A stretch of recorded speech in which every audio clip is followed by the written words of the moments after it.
Muy bien. Ahora sí, indudablemente, cuando empezamos a hablar de atención, ustedes tienen que tomar en cuenta que es una parte fundamental la atención de todas las áreas de la psicopatología, porque necesitamos de esto saber de que debe haber la conciencia. La conciencia era lo fundamental, pero para empezar a poder evaluar otras áreas, necesitamos también que la persona se mantenga en un estado de capacidad normal de la atención. Entonces, ¿qué es lo que hace la atención?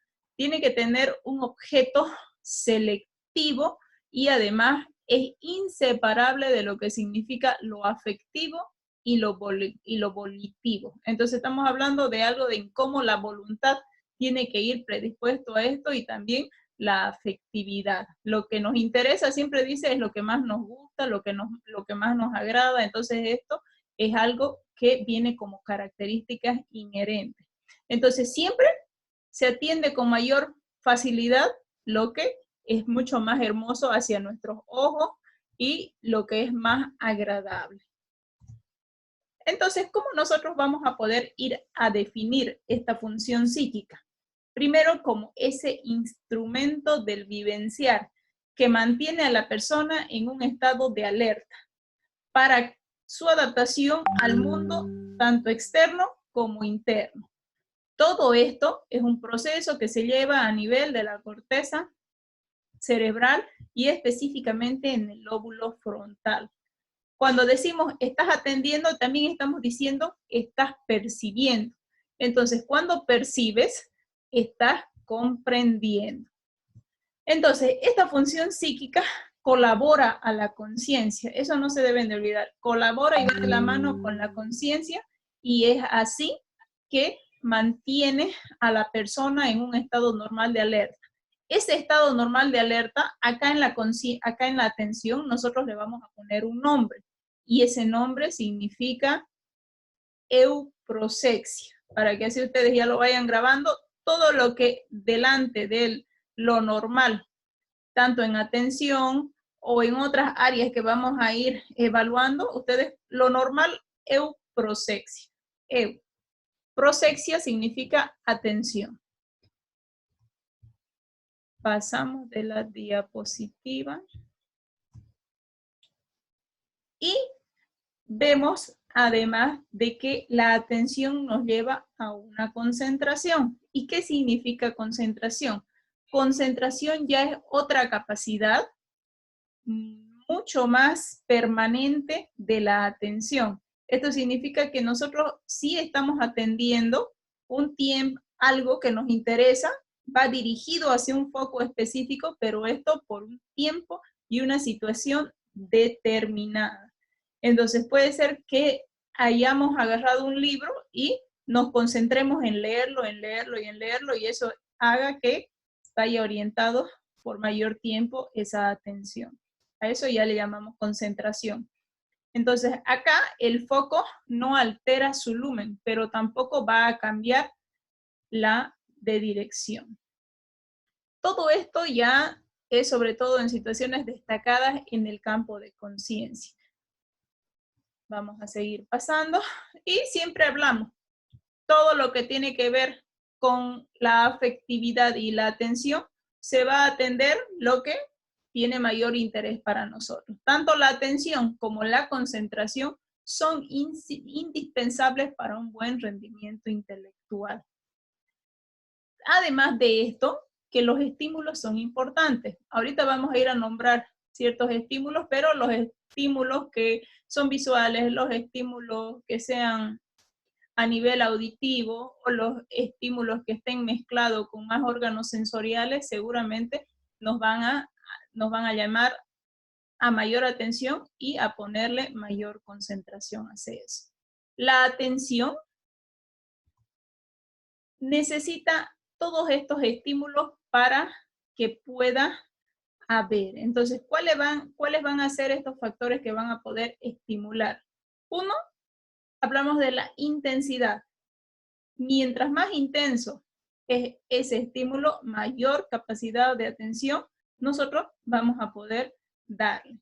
Entonces, la magnitud, cuanto más grande es, seguramente mayor factor de estimulación va a ser para nuestra atención.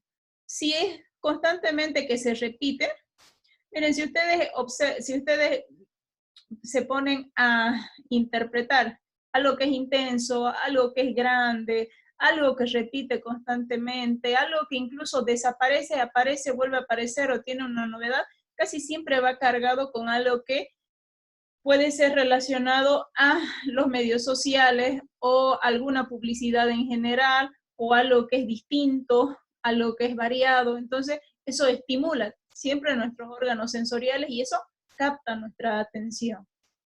Además que indudablemente la afectividad, nuestras emociones, la forma en cómo nos sentimos, se tiene que ver vinculada con eso.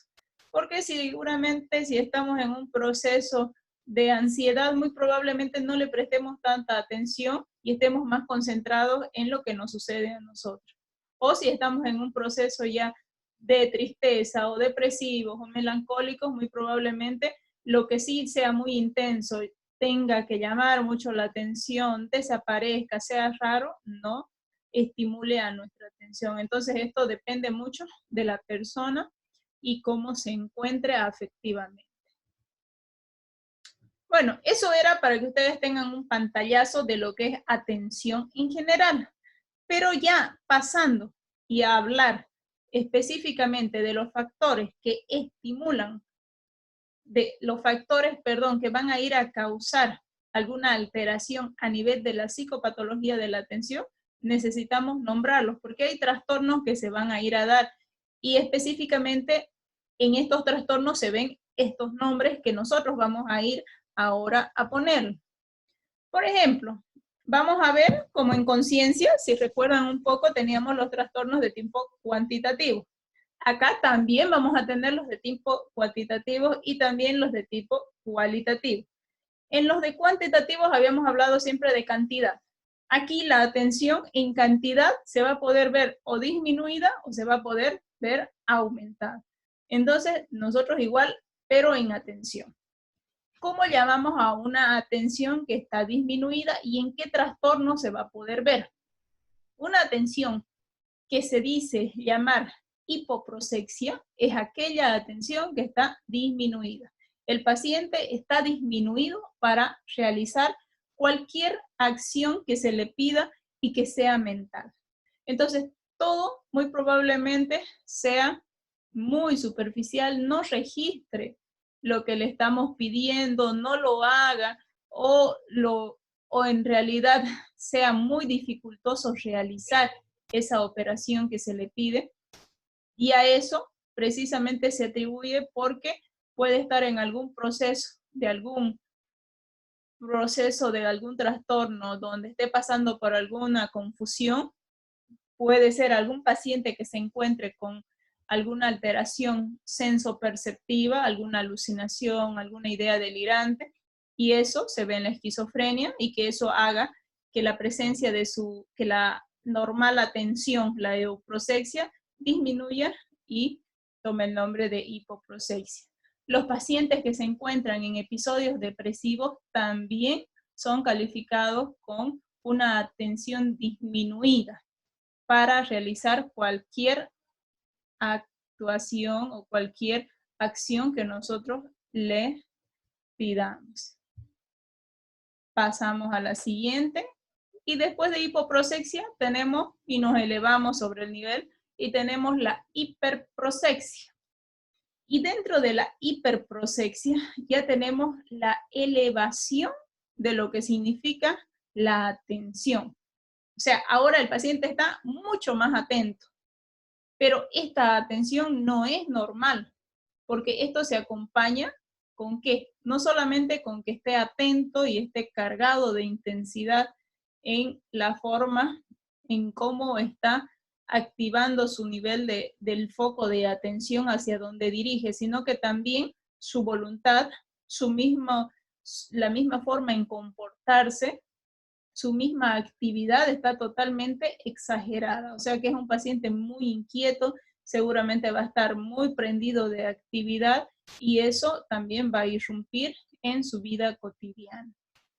Todo esto puede ser muy característico de pacientes que están atravesando por esos delirios de tipo paranoide, donde la persona se siente perseguida, se siente que alguien le puede hacer algún mal, y dentro de eso está muy atenta, está muy suspicaz, está muy sospechosa y está siempre tratando de resguardarse y de cuidarse. Además de esto, también, que ahí no lo anoté en su diapositiva, pero es bueno que ustedes lo coloquen, están los pacientes que han consumido algún tipo de sustancia psicoactiva y que es un estimulante. Entonces estamos hablando de personas cocainómanos, de algún que haya consumido algún opioide, alguna heroína, o alguien que haya consumido alguna, eh, alguna sustancia, como en un inicio estos alucinógenos, LSD, marihuana, que podrían llegar a causar bastante estimulación y atención en un lapso de tiempo y posteriormente ya disminuir el foco de atención. Entonces, eso es importante que ustedes lo tomen en cuenta. Pasamos y tenemos la distractibilidad. Y esto, el nombre lo dice, no hay donde perderse, es una pérdida para mantener la atención. O sea, la persona conserva solo por episodios y por momentos la atención, luego se distrae, presenta, distrae, se presenta. Esto es bien característico, les comento, del paciente que tiene un trastorno maníaco, un trastorno bipolar, pero en una fase de manía, donde hay una inestabilidad total de su estado de ánimo y pierde por la fuga de ideas que presenta su pensamiento totalmente acelerado, pierde la idea. Entonces se puede pasar de un tema a otro tema, se pasa de un tema a otro tema y eso mismo es porque se distrae constantemente. También la distractibilidad puede ser un claro ejemplo del trastorno de atención por agresividad e hiperactividad. Entonces, también se pierde ahí el foco de atención y la persona está muy distraída. La inatención, aquí ya hablamos donde hay una incapacidad total para cambiar de foco de atención. Entonces la persona no cambia, directamente no atiende. Puede estar despierto y en ese momento aparentemente puede estar concentrado hacia otra situación y en el momento en que tratamos de abordar para que nos atienda a nosotros, seguramente no lo está. Y todo eso es parte de lo que puede ser algún trastorno, como algún tipo de esquizofrenia, estas esquizofrenias que son más crónicas y que están en una apatía, en un desinterés total y que no se incluyen a la sociedad, que son esas esquizofrenias de tipo desorganizadas o indiferenciadas, o también esas esquizofrenias de tipo catatónicas, que son precisamente aquellas que tienen una rigidez total de su cuerpo y también pierden el contacto con la otra persona. Y tenemos ya las alteraciones de tipo cualitativo. Miren, como ven, cuantitativos era muy corto, solo 4 definiciones, y pasamos a lo cualitativo. Y ya dentro de lo cualitativo, vamos a ir a ver que hay alteraciones a nivel tanto de la atención de tipo focalizada, como también ahí se va a ver el déficit de la atención focalizada y qué preguntas podemos hacer a un paciente. Ahora, cuando hablamos de atención focalizada, es evidente que está ligada siempre a lo que es la concentración, lo que les había dicho anteriormente, cuando la atención está por un tiempo mucho más prolongado hacia un objeto. Entonces, aquí, ¿qué va a depender? Tanto de los estímulos, tanto del afecto, tanto de la motivación, tanto del interés que pueda haber. Pero cuando ya esta atención está alterada, entonces estamos hablando de un déficit de atención, el paciente va a perder la capacidad de poder atender, ya sea uno o dos estímulos que sean significativos a la vez. Entonces, nosotros, por ejemplo, podemos hacerle una pregunta al paciente y decirle que nos haga una serie de repeticiones. Por ejemplo, le podemos decir, a ver, quiero que usted me repita estas palabras: mesa, peso, piña. Y el paciente tiene que responder y decir mesa, peso, piña. Entonces, en el momento estamos evaluando que sí, ha estado atento a lo que le hemos dicho y sí nos ha respondido. Muy bien. Puede ser una forma, pero eso era si ustedes se dan hacia solamente un poco de atención. Ahora, si nosotros queremos pedirle al paciente que haga en 2 focos de atención, que eso podemos hacerlo con normalidad, podemos pedirle, podemos hacerlo con normalidad, digo, los que tenemos una atención, una conciencia, una memoria, todos los sistemas normales cognitivos.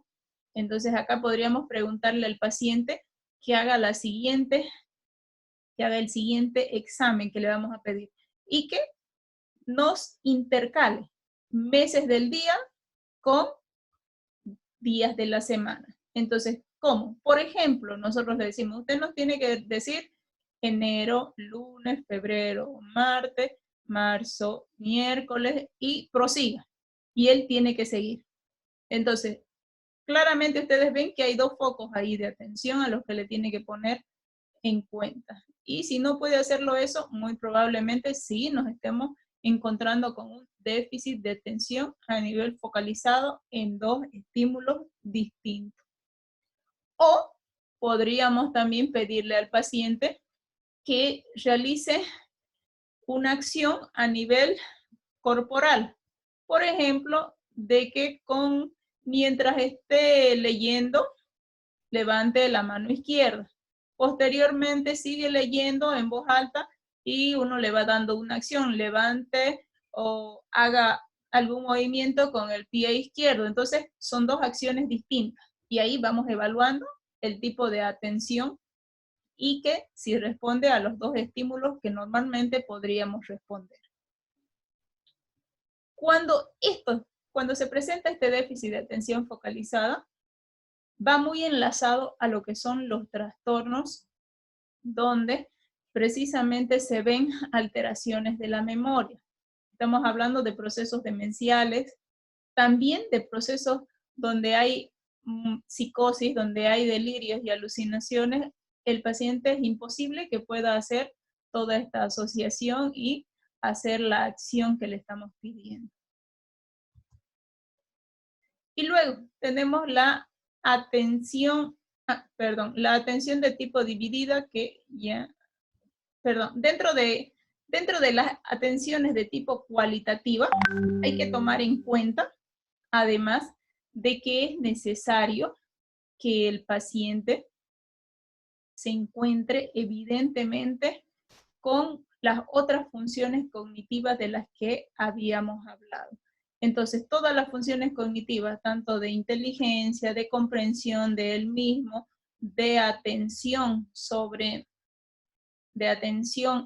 con motivación, afecto y estímulo, tiene que estar conservado, porque seguramente no vamos a poder realizar la atención que estamos pidiendo que se nos realice. Y bueno, jóvenes, dentro de todos estos procesos, no hay más que avanzar porque tenemos solamente esos tipos de atención. Si ustedes desean hacer alguna pregunta, estoy a sus órdenes y me dicen ahora porque es sumamente corto este tema de atención. Yo tengo una consulta, doctora. En la hiperprosexia, cuando una persona hay un aumento de la capacidad de atención, ¿no?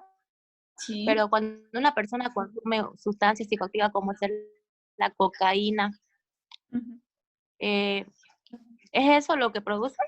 Sí, la cocaína, todos los estimulantes que puede consumir la persona, hacen que directamente se pongan en un nivel de alerta elevado cualquier tipo de sentido, tanto los sentidos sensoriales como del oído, como de la vista, como incluso de la lengua, los sabores, la parte motórica. Entonces, la misma atención está totalmente elevada. Por eso es que la persona está incrementado, por eso es que se habla de una atención que puede ser mucho más elevada y que incluso a algunas personas, hablando con personas que consumen incluso a diario, lo hacen para trabajar, para poder rendir mejor, utilizan como una excusa, pero en realidad sí, los pone más atentos y los hace concentrar de alguna manera mucho más hacia una situación.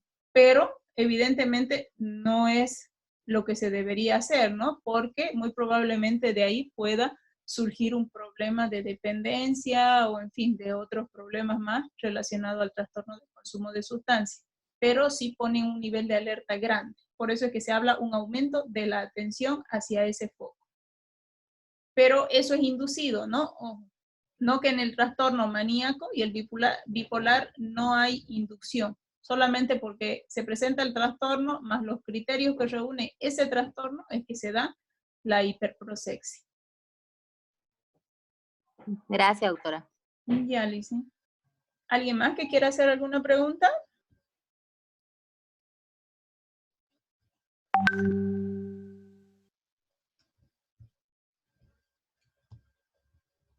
Bueno, jóvenes, si no tienen más preguntas, entonces vamos a dejarlo acá. Se las paso las diapositivas de lo que hemos ido avanzando el día de hoy, para que así puedan hacer sus resúmenes y hasta el día miércoles me los pasen. ¿Ya? Bien, doctora, está bien. Está bien. Bueno, que tengan un buen fin de semana. Descansen. Ya, doctora, gracias. Gracias, doctora. Usted igual. Hasta luego. Gracias, doctora. Ya.